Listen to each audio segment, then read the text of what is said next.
Hello, मैं अभिषेक अग्रवाल हूँ लखनऊ से। और मेदांता में मैंने अपनी वाइफ़ की डिलीवरी करवाई थी। 24 अक्टूबर को मेरी वाइफ़ की डिलीवरी हुई थी। उसके बाद क्योंकि बेबीज़ प्रीटर्म थे, इसलिए हमें एनआईसीयू में रखना पड़ा। एनआईसीयू की टीम डॉक्टर आकाश पंडित के अंदर है। डॉक्टर आकाश पंडित और उनकी पूरी टीम ने बहुत अच्छे से मेरे बेबीज़ का ध्यान रखा। बहुत कम वेट में मेरे बेबीज़ हुए थे और धीरे धीरे प्रोग्रेसिवली इंक्रीज़ करके आज मुझे 16 डेज़ बाद डिस्चार्ज दिया जा रहा है। और अब बेबीज़ की हेल्थ काफ़ी बेटर है।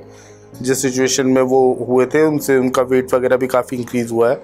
डॉक्टर आकाश पंडित पर्सनली इन्वॉल्व रहते हैं और कम से कम दिन में 2-3 बार राउंड लगा के सब बेबीज़ के हालचाल लेते हैं और हमें अच्छा बार में बताते भी हैं। रोज़ काउंसलिंग भी होती है हमारी कि हमें क्या करना चाहिए और हमें क्या नहीं करना चाहिए।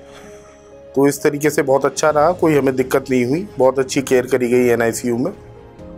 और लेवल्स अलग अलग होते हैं एनआईसीयू में, जैसे लेवल 3 है, लेवल 2 है। उसके बाद नर्सरी में हम लोग शिफ्ट हो गए। नर्सरी में शिफ्ट होने के बाद काफ़ी एक नॉर्मल लेवल पे आ गए थे बच्चे। तो धीरे धीरे ऐसे ही प्रोग्रेसिवली इम्प्रूवमेंट होता रहा।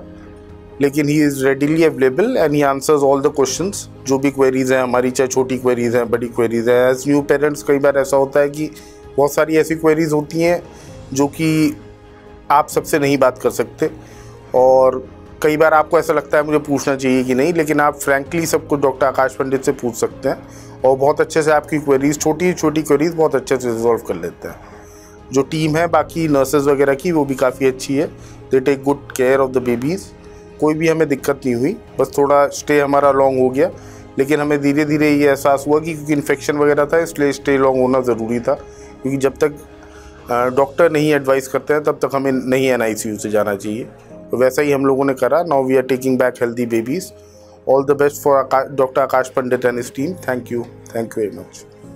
जैसा कि आप जानते हैं कि काफ़ी बार जो ट्विन्स होते हैं वो काफ़ी बार प्रीमेच्योरली ही पैदा होते हैं और प्रीमेच्योरिटी की वजह से जो कॉमन प्रॉब्लम्स आती है वो सांस की दिक्कत आती है। ऐसी ही जो ट्विन्स थे ये हमारे यहाँ यही मेदांता में पैदा हुए थे और इनको थोड़ी सांस की दिक्कत थी। प्रीमेच्योर बेबीज़ क्योंकि बहुत प्रीमेच्योर होते हैं तो इनका immune system almost non functional होता है और इसलिए इनकी इन्फेक्शन के चांसेस बहुत ज़्यादा होते हैं। खासकर अगर मदर को कोई इन्फेक्शन हो तो ये ट्विन्स, इनको सांस की दिक्कत थी और साथ ही में इनको इन्फेक्शन था। But with the effective care and with our team of nurses doctors, हम इन बच्चों को बहुत विदिन 2 to 3 डेज़ पे ही हमने इनको फीड पे स्टार्ट किया एंड 4-5 दिन में फुल फीड्स पे आ गए और ये सीपैप से भी बाहर आ गए। इन्फेक्शन के लिए हमने इनको एंटीबायोटिक्स दिए एंड विदिन 7 to 10 डेज़ में ही ये बच्चे आज बिल्कुल स्वस्थ है और घर जाने के लिए तैयार है। तो बेस्ट रहता है कि कभी भी अगर आपके यहाँ प्रीमेच्योर बेबी है तो बेस्ट होता है कि उनको इन यूट्रो ट्रांसफ़र करें, यानी कि उनकी डिलीवरी ऐसी जगह कराएं जो कि लेवल 3 एनआईसीयू हो, क्योंकि प्रीमेच्योर बेबीज़ को उनके सारे अंग बहुत ही प्रीमेच्योर होते हैं। तो right from the brain, lung, heart, आंत, उनको कहीं पे भी दिक्कत हो सकती है। तो ऐसे में अगर कोई भी कॉम्प्लिकेशन हो, हमारे पास लेवल 3 एडवांस्ड एनआईसीयू है और ऐसे किसी भी कॉम्प्लिकेशन के लिए हमारी टीम हमेशा ऑन फ्लोर 24/7 रहती है, जिसकी वजह से हमारी जो प्रीटर्म आउटकम्स है वो ऑलमोस्ट नियर 100% है। Thank you.